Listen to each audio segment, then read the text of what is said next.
साथियों, बिहार चुनाव परिणाम घोषित।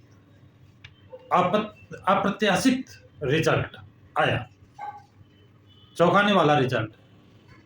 वो कैसे कि एनडीए ने रिकॉर्ड तोड़ा है। एनडीए ने 202 सीटें जीती हैं और महागठबंधन यानी इंडी गठबंधन ने 35 सीटें जीती हैं। बीएसपी ने 1 और एआईएम ने 5 सीटें जीती। अब आपको चौंकाने वाली बात बताने वाला हूं, आप चौंकिए नहीं, सच्चाई है, जानिए। रामगढ़ सीट जो बहुत ही मजबूत बीएसपी की मानी जा रही थी और उस सीट से बीएसपी का प्रत्याशी सतीश यादव उर्फ पिंटू चुनाव जीते भी।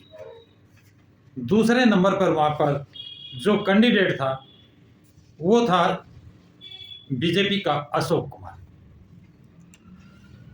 अब चुनाव परिणाम घोषित नहीं किया गया। बीजेपी के उम्मीदवार द्वारा रिकाउंटिंग की अपील और रिकाउंटिंग हुई। इसके बावजूद बीएसपी प्रत्याशी की जीत। उस बीच जो बीएसपी के समर्थक नारेबाजी कर रहे थे, इंतजार कर रहे थे, पुलिस प्रशासन द्वारा उन पर लाठीचार्ज किया गया। लेकिन पिछले चुनाव का रिजल्ट देख करके, पिछले चुनाव में कैसे उनको बाहर निकाला गया और जीता हुआ सतीश यादव को हारा घोषित किया गया, इसलिए समर्थक लटकाने के बाद भी मैदान में डटे रहे और 4.5 घंटे। लोग बताते हैं कि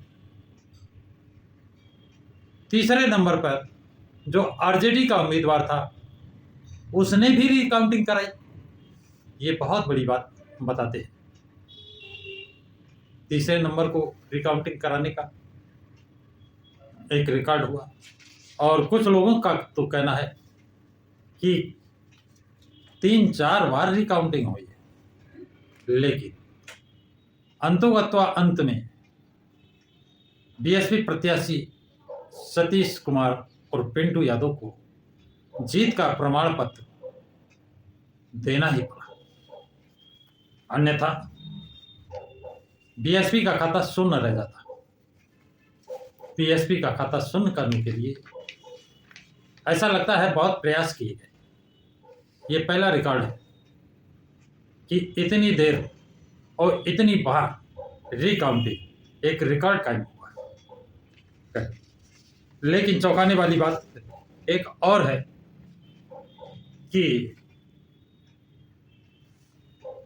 एनडीए गठबंधन जहां सबसे ज्यादा जीत हासिल की है, वोट प्रतिशत में बढ़ोतरी हुई है, वहीं इंडी गठबंधन, महागठबंधन, महाघमंडी गठबंधन जो लालू यादव और राहुल गांधी का गठबंधन, ममता बनर्जी का गठबंधन घुटनों पर आ गया है।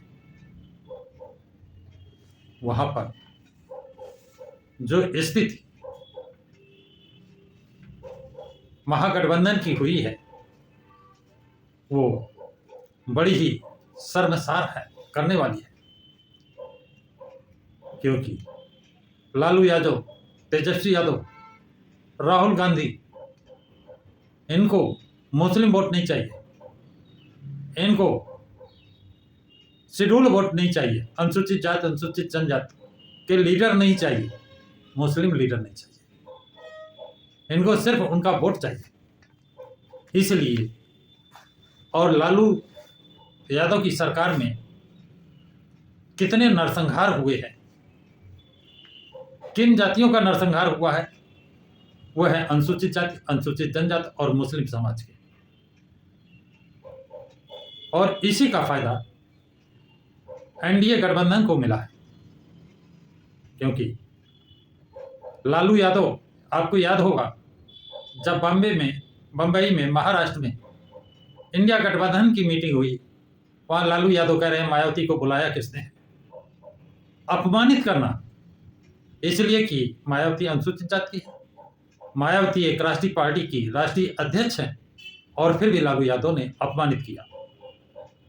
क्या अनुसूचित जाति के लोगों ने इसका बदला लिया है लालू यादव से? लालू यादव को सबक सिखाने का काम किया है? आप लोगों की क्या राय है? अपनी राय कमेंट बॉक्स में कमेंट जरूर लिखें और इस वीडियो को लाइक और शेयर करें।